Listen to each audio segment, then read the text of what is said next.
Hey there everybody, it's Mike DiLisio, and today I'm going to be doing a review of Roll Camera from designer Malachi Ray Rempin and published by Keen Bean Studios.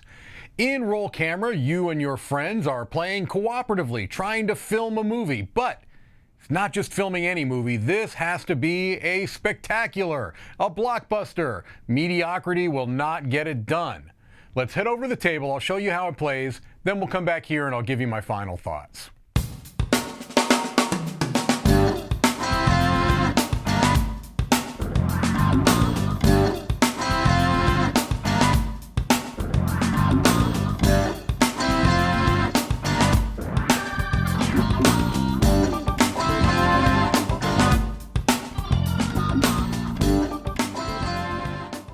Okay, here we see the components for Roll Camera, the filmmaking board game. This is a cooperative dice placement game. And so what you're going to do, first of all, is you've got here the budget and schedule meter. All right, this does a couple of things. Number one, it gives you a nice rundown of what you do on your turn, but it also helps with the setup of the game. So first of all, you would decide the difficulty you want to play on. So let's say, for example, that this were going to be a two-player game. We would have, and we wanted to play a normal difficulty. You can see here for 2 players, normal here for the schedule and normal here for the budget. Those are going to be kind of the 2 items that you have to take into account for win-loss conditions, because at any point in the game, if your budget goes all the way down here to shut down production, I think that was on 12, or if you run out of time, your schedule goes all the way down to shutting down production, you lose the game. All right, how do you win the game? Well, you win the game by having 5 filmed scenes here on the board, and also if you do that, you have to make sure that your quality meter is out of this red zone of mediocrity. It either needs to be here at least at not bad, worth seeing, surprise hit, critical darling, cinematic masterpiece, or if you want to go the other direction, you can go down to so bad it's great. Just as long as at the end of the game you've got 5 scenes filmed and you are out of that red zone of mediocrity. You don't want to be mediocre, all right? You either want to be fantastic or so bad it's good. Every player is going to take on a particular role. So for our example here, we've got the production designer. These are double-sided, but they have the same powers on both sides of each of these. What you have here are 2 unique actions and a refresh action that every character has, no matter which one you're playing. This player privilege is really just silliness. It is for mostly flavor text, okay? So I might choose to play as the production designer, or I might choose to play as the cinematographer. 2 different powers here, same refresh power. Or I might want to be the editor, or the producer, or the director, or even the star. Okay, so different player powers, and they kind of will hopefully work together to help you be successful, all right? So on your turn, it tells you right here what you're going to do. So we'll just go by these step by step. You're going to first draw a problem card. You're going to roll crew dice, all of them at the beginning of the game. You may have less depending on what you do.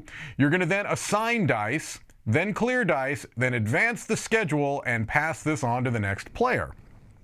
Okay, so it's a dice placement game.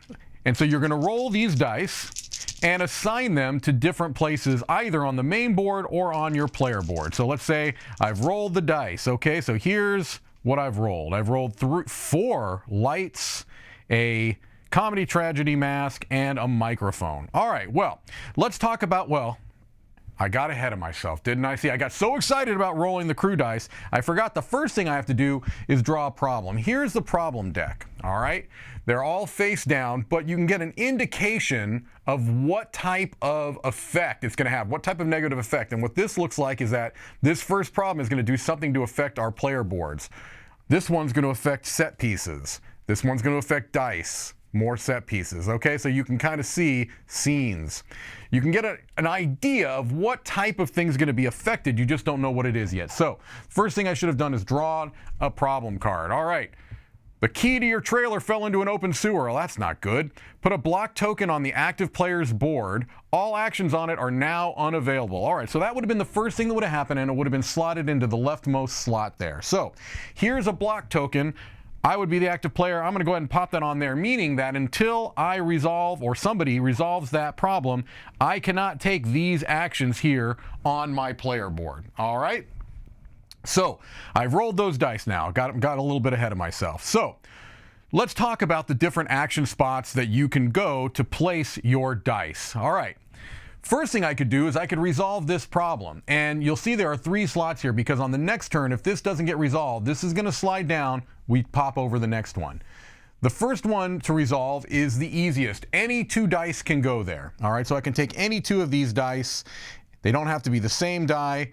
I can pop them there, and you immediately resolve that problem. It would get turned upside down, placed into this slot.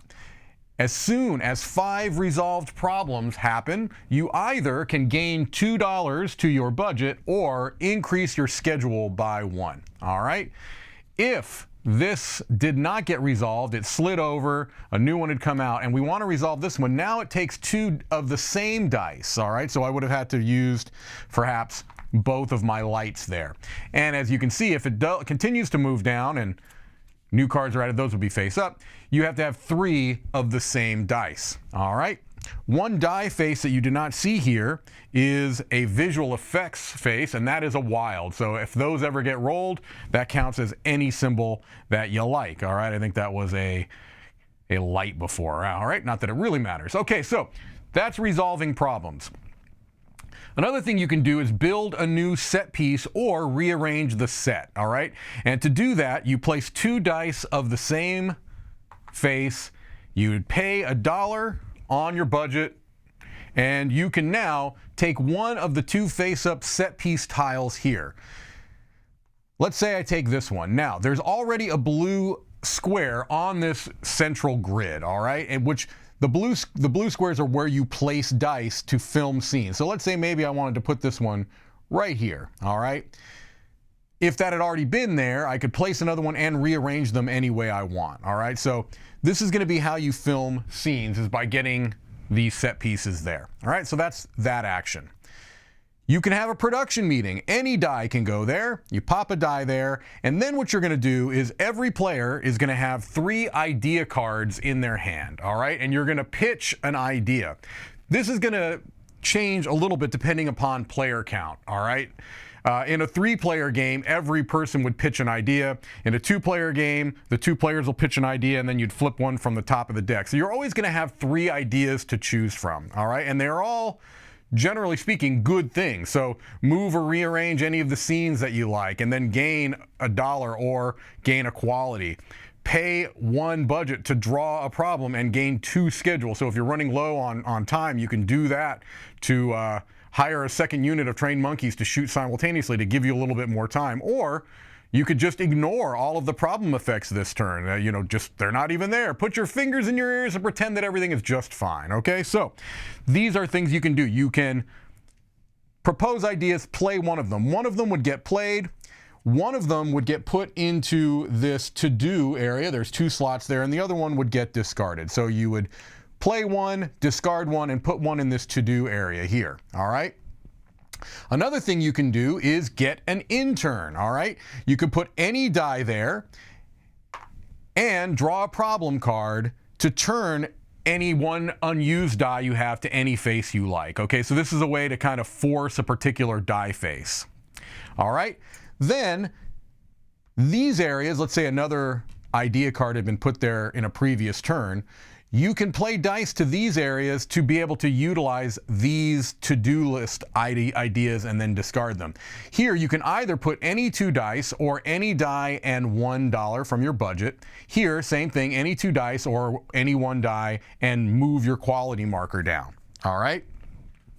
Let's assume that this block token wasn't here. I also have some specific powers on my board, as I mentioned here. This basically, the set design is like this building a new set piece, but it is easier. It's only 1 die to do those kind of actions. Here, I could just put a little palette face die here to raise the quality up by 1, and a refresh is always the same, where you are going to refresh your idea cards if you don't really like the idea cards that you have. All right, once you have started to put out these set piece tiles, all right, and you've got some more spaces here on the board, on subsequent turns, what you can do is you can try to film the scenes that you see here, all right? And this is your storyboard. You have different types of films that are represented by the different colors, and you've got some different bonuses that you might have. But let's just, for example, take a look at this one. We'll look at this scene. What this is saying is that on that central area, you want to have this arrangement of dice, okay? You cannot mirror them. This wouldn't really affect in this one. Some of the other patterns out there, you couldn't mirror them, but you could rotate it, all right? So it doesn't have to be that the microphone is at the top here. It could be at the top over here. So let's say that I had rolled dice in such a way that I was able to make this pattern happen, all right? What these are telling you is that you could not use any of the visual effects symbols in those spots, okay? What this is telling me here is that you can only put the camera symbol there, all right? And there are some other ones that when you film the scene, if you had a die there, you would add one to your budget. A lot of other things here where you would draw a problem card if you filmed a scene that had a die there. All right, so different effects are on some of these set pieces. But again, let's say, for example, that I had been able to get that sign. Let's say maybe I had done something like this. I had put this, I had put this, I had put this, I had a microphone here, and let's say I didn't have a camera, but I had rolled a visual effects symbol, okay? So that arrangement there on the board would allow me to film this particular scene, all right? So a free action you can take is to film a scene. Once you have the dice set in there, and this doesn't all have to be done in one turn. Perhaps on a previous turn, we had those 3 die faces rolled. The next player would only be rolling 3 dice, but they could then potentially come in, and if, let's say, they had rolled those, they'd be able to put them on their turn. There are different spots on the board where you have more than 1 die needed to complete an action, and you could always lock those in. All right, so let's say we had filmed this scene. Hooray! Now it's going to go into the top space open in the editing room. It's going to flip over, and this particular one has a bonus of 2 quality. So you'd go ahead and bump it up right there. Then these would slide down. Actually, I should say that let's say this was the scene we wanted to film. That's something I skipped a little bit. You have to pay for it. You'd have to pay $2 on your budget, down, and you'd have to go down on the quality meter. So let's say we had started on start, we go down there, then we pay for it, and now it would bump up too. So that is important. You have to account. This spot is pay $2 and lose a quality. This spot is pay $3. This spot is pay $4, but you go up on your schedule one. All right? And then another one would come out. So you're going to continue to do this at the end of your turn, bumping down the schedule ever closer, running out of time, okay? Losing money, because these films are not cheap to produce. And so what you're trying to do is hopefully film these scenes, get the accompanying bonuses, if any. All right, this has gone up 1. We're doing this. Let's say we had done this one, okay? Once you have those 5 scenes filmed, then what you're going to be doing is looking at the script, all right? And this is an upper and a lower random deck of 5, okay? So in this case, we have very attractive skeletons in the closet is the current script, all right? Again, there are many of these, and they're randomly placed there. And there are also idea cards and problem cards that can change up the order of those. Also things that can adjust the scenes in your storyboard and in your editing room, things along those lines. At the end of the game, if you have made it through without running out of time and money, you have filmed those 5 scenes, now you're going to look here and you're going to evaluate what they're telling you. What this is saying is every green scene in your editing room is going to move you up 1 in the in the tracker there, okay? This is saying each purple and each yellow is going to move you up 2, all right? So that's also going to move you up there, and you're going to hopefully get yourself out of that red zone of mediocrity, which you do not want. So that's how you win the game, getting out of the red, filming those 5 scenes. You lose the game by running out of money or time, or finishing all 5 scenes but still being a mediocre production. All right, there's the basics. Let's head over and I'll give you my final thoughts. Okay, so hopefully that gives you a pretty good idea on how roll camera plays out. I want to talk about a few benchmarks. These are some big picture ideas, things that I like to discuss when I'm assessing a game. The first thing is the setup and tear down. And in the case of roll camera, this is a perfectly reasonable amount of time to set up and tear down the game. There's not a whole lot involved. You've got your central board there. You shuffle up a few decks of cards, hand out either randomly or you can choose player powers, and you're pretty much good to go. Set your difficulty with those nice round tracker. Makes it really easy for you to do that. So doesn't take a whole lot of time to set up or tear down the game. It's definitely commensurate with the amount of time that you are playing the game. So nothing negative to speak of there. The other thing I do like to talk about are the rules. And in the case of roll camera, they are generally good. They are well written. There are a number of illustrated examples.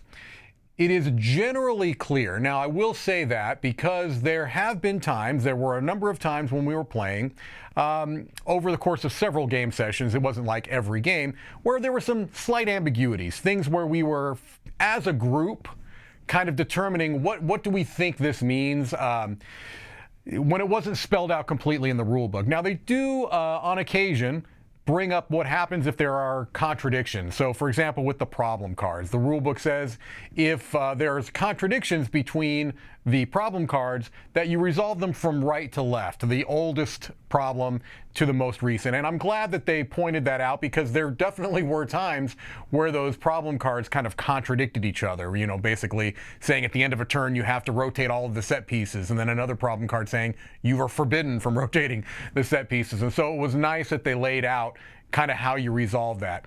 But with that said, there were times where we felt like as a group we had to kind of come up with what we thought was the best solution to some ambiguity. So not perfect rules, but generally good, and I thought that they did a nice job of giving some clarification on some of the player powers and things like that. So overall, the rule book was better than average, even if I had a couple of little quibbles with it.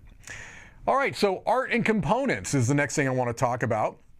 The art in general is fine. I feel like it kind of brings up some of the whimsy of the game, because this game does have very much, to me, a bit of a silly, whimsical tone, and the art reflects that. And so that is appreciated. The card quality seems fine, and the cardboard tokens were very good. I also really liked the round track. It was not just the round tracker, but the budget and schedule tracker. I thought that was really good, and I absolutely loved. This seems like a small thing, but it really stood out to me how they handled the setting up the difficulty of the game. It's not a big deal, but most often in rule books they'll have the difficulty there, and you have to kind of refer to it when you're figuring it out how you want to set the game up. As I showed on the overview, on the back of your budget and schedule meter is the way to set up the difficulty. And I don't know, that's just a little touch, but I really appreciated it. I thought that was a neat touch. There's little splashes of kind of spot UV that is nice. It makes it pop a little bit because the board as it is a little bit bland. You don't want it to be overwhelming, because really most of the attention should be placed on those cards, and I think that does, when you have all those scene cards laid out, it looks nice. But early on in the game it looks a little bit empty and bland, but that's not a huge deal. That's a little bit nitpicky there. Overall, the art and components were good, and little nitpicky thing about the board, not a big deal.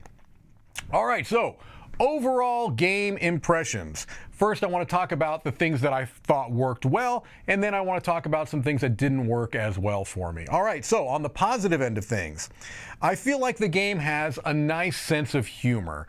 Overall, it is one that has some really cute flavor text, and it's not like after you've played a game the 5th time, you're not going to necessarily be reading the flavor text on those problem cards or the idea cards. You're just going to be focusing on what the actual game implications are. But I did appreciate, and other people at the table playing with this game appreciated the sense of humor, the bit of whimsy. Also, some really nice thematic touches, too. In a lot of ways, this game feels like a love letter to filmmaking. There's even a glossary in the back of the rule book kind of talking about some of the thematic terms used in the game to kind of bring you into this filmmaking theme. And so I thought it did a nice job of implementing the theme in a way that was definitely there, but it didn't feel heavy-handed, so that was good.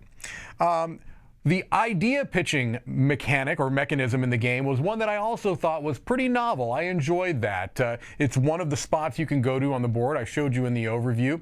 And I thought it was a nice way in a cooperative game for everyone to kind of come up with a way to hey, we're going to pitch an idea. Again, a nice little thematic touch. We're all sitting around and discussing, hey, we've got this problem. Let's have a nice meeting and figure out how we're going to resolve this problem. And I also liked the way that the mechanism allowed you to play one card, reserve one card for later, and discard the 3rd card. A neat little twist that I haven't seen a lot implemented in a lot of games, so I appreciated that. I also thought that there was a good sense of pacing in the game, where you're pretty much right from the get-go of the game trying to push things forward.